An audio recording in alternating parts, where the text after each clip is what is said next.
분명 거울로 봤을 때는 잘생겼었는데 사진에 찍힌 나를 보면 너무 달라서 현타 오고 사진 찍기 싫어진 적 있으신가요? 그렇다고 평생 사진을 안 찍을 수는 없고 친구들과 단체 사진에서 찍힌 나를 보면 이번에는 넙대대하게 나와서 나는 사진빨이 진짜 안 봤나 보다 하는 분들 많으실 겁니다.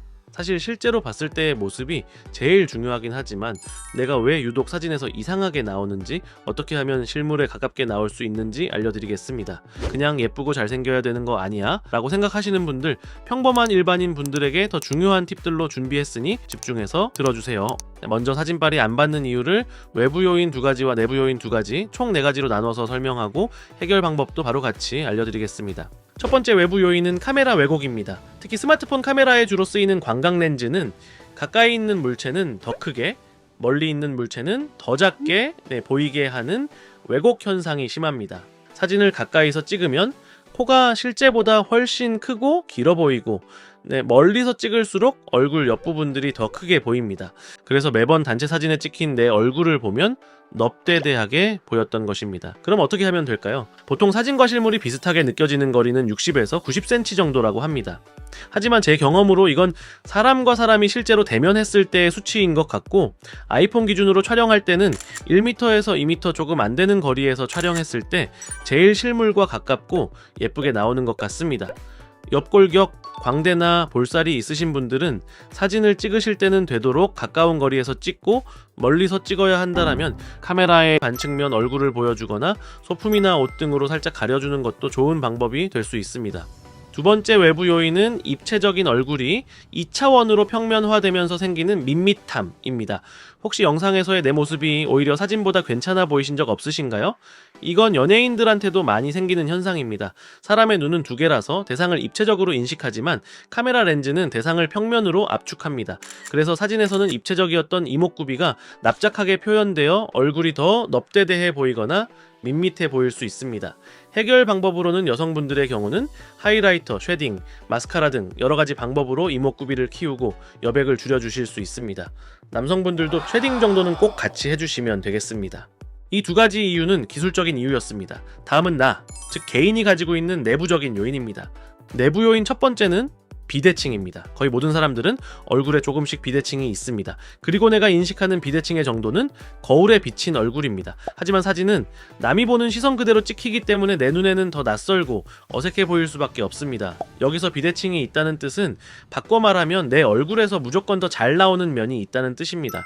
중요한 건 이 각도와 구도를 찾아야 한다는 거죠. 해결책은 정말 간단합니다.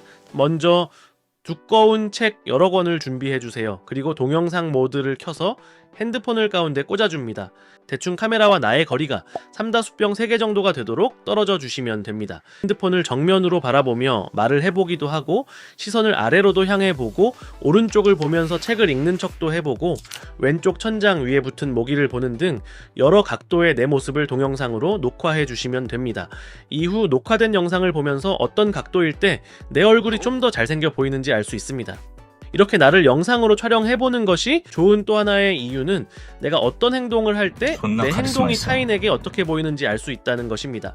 이런 카메라 테스트를 여러 번 해보게 되면 내가 무의식적으로 어떤 행동과 자세를 취하는지 알 수 있습니다.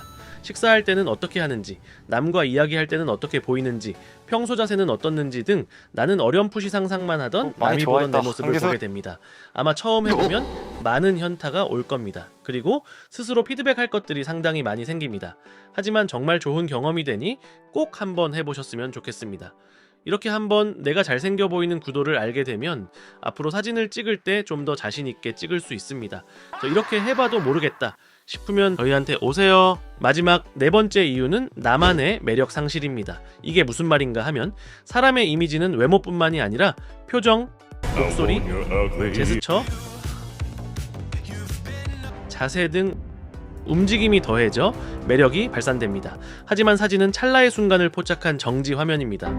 내가 가진 특유의 분위기나 생동감이 제거된 상태라 실물보다 매력이 덜해 보이기 쉽습니다. 특히 사진 찍는 것이 어색한 사람일수록 눈은 웃지 않고 입만 웃거나 어색한 포즈와 표정 변화가 사진에 적나라하게 포착됩니다. 그래서 사진에서는 별로였는데 실제로 만나서 대화를 하다 보면 아니 왜 사진을 이렇게 찍은 거지? 생각이 들 정도로 그 사람에 대해 호감이 생기는 경우도 발생하죠.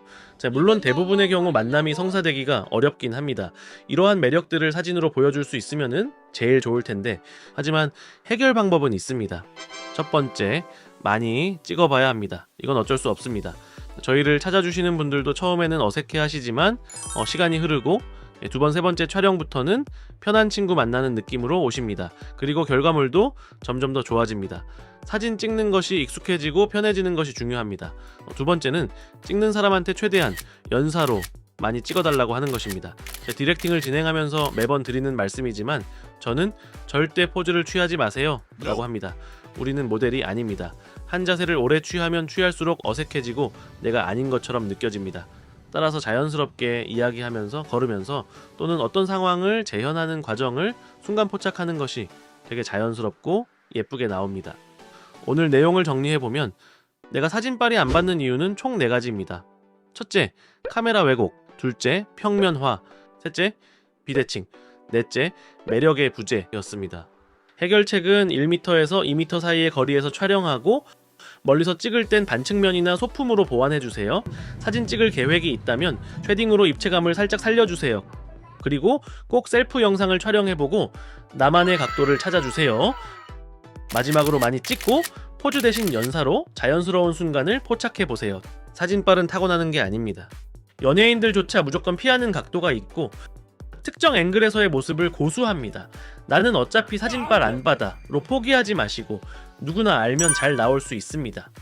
혼자서 어렵다면 저희 트란시투가 도와드리겠습니다.